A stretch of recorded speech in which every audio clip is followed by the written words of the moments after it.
ఏమిటి అందరూ అలా చూస్తున్నారు? దీన్ని ఎలా వర్తిస్తారో చూద్దామని సరదాగా తమాషాగా వచ్చారా? చూడండి, బాగా చూడండి. ఇప్పుడు ఈ ముసుగేస్తారు, తాడు తగిలిస్తారు, ఈ తలాకి సొరడు ఒకే ఒక గుంజు కసక్కని గుంజుతాడు, అంతే. నాలుక ఇలా బయటకు వస్తుంది, కళ్ళు ఇలా పొడుచుకొస్తాయి, మెడ ఇలా వేలాడుతుంటుంది. ఫినిష్. నేను చచ్చిన తర్వాత పాపం మీ కుర్రాన్ని చంపడం అన్యాయం అని కొంతమంది కొనుక్కుంటారు. ఈ అన్యాయాన్ని ఎలాగైనా ప్రతిఘటించాలని ఇంకొంతమంది పిడికిలి బిగించి ఆవేశపడతారు. న్యాయమో అన్యాయమో అంతా పరివాడి డిక్టేషన్, మనకెందుకులే అని వేదాంతాలు పలుకుతూ కుంపలకెళ్తారు.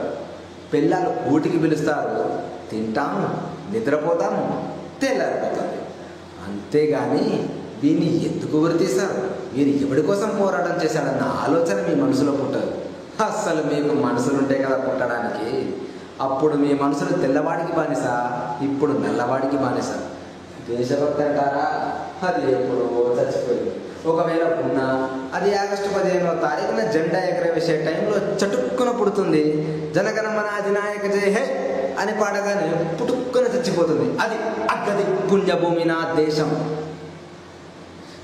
హోంవర్క్ సరిగా చేయలేదని పిల్లాన్ని, కూర సరిగా ఉండలేదని పిల్లాన్ని తిడతారు. కానీ మాకేం చేశామని ఏ మంత్రినైనా నడి రోడ్డు మీద కాళ్ళను పట్టుకొని నిలదీసి అడిగారా? తమ్ములేదు. తరతరాల నుంచి, మహారాజుల కాలం నుంచి నేటి రాజకీయ నాయకుల దాకా వాళ్ళ కాళ్ళ చుట్టూ గానుగుల్లా పీనుగుల్లా తిరగడం మీకు అలవాటైపోయింది. మీ జీవితాల్లో కొత్త సూర్యోదయం కోసం అడుగుల పాలై ఆకలి తప్పులను సాగిస్తూ ప్రాణాలను సైతం త్యాగం చేస్తున్న నాలాంటి దారి తప్పిన సోదరులను చూసైనా మీ పిరికి గుండెలో ధైర్యం పుట్టదు.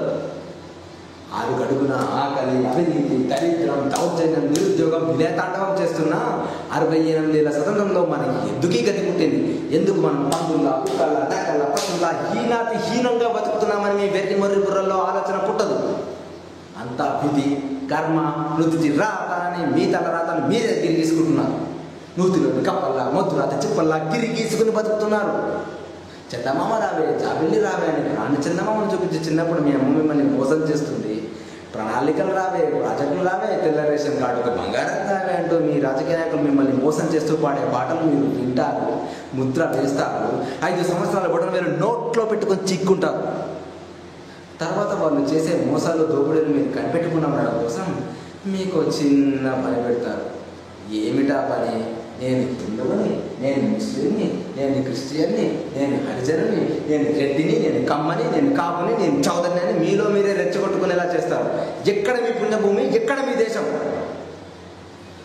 1వ క్లాస్ పిల్లాడు చదువుతాడు, గాంధీజీ గుజరాతీ కోమటి, నన్నయ్య బ్రాహ్మణ కులముల పుట్టెను, అంబేద్కర్ హరిజనుడు. ఎవడడిగాడండి వీళ్ళ కులాన్ని దేశానికి నూరిపోయామని?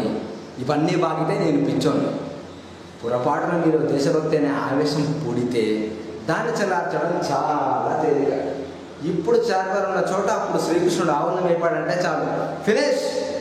ధరలు పెరుగుతున్న సంగతి గుర్తుకు రాదు, దరిద్రం పెరుగుతున్న సంగతి గుర్తుకు రాదు, మీదెక్కి నాయకుడు తొక్కుతున్న సంగతి గుర్తుకు రాదు. శ్రీకృష్ణుడు, ఆవులు, చార్వార్ పొడవగట్టు పరిగెత్తుకుంటూ వెళ్తారు, ఒకరినొకరు నరక్కొని చేస్తారు. అది అగ్గది. ఎక్కడ మీ పుణ్యభూమి, ఎక్కడ మీ దేశం?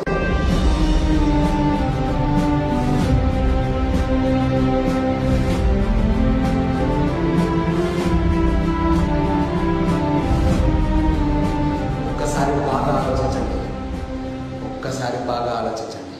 బ్రిటిష్ వాళ్ళని ఈ దేశం నుంచి వెళ్ళగొట్టడానికి మనం తగలబెట్టిన బస్సుల కన్నా, కాల్చిన ఆఫీసుల కన్నా, తచ్చిన మనుషుల కన్నా 68 ఏళ్ల స్వరాజ్యంలో మన రాజకీయాల కోసం, మన కులాల కోసం, మన వర్గాల కోసం తగలబెట్టుకున్నదే ఎక్కువ. ఏమిటి అందరూ మౌనంగా నిలబడ్డారు? మీ మౌనమే మీ బ్రతుకులకు సమాధి, మీ మౌనమే మీ పిల్లల జీవితాలకు సమాధి, మీ మౌనమే జాతి చైతన్యానికి సజీవ సమాధి. చెవటికి లేని దులాచల వీడికి ఎందుకు రా నవ్వుకుంటున్నారా? నవ్వండి, బాగా నవ్వండి, నవ్వుకుంటురా. చీమల్లా దూమల్లా బతుకుతూ నలిగి నలిగి నలిగి చచ్చిపోండి.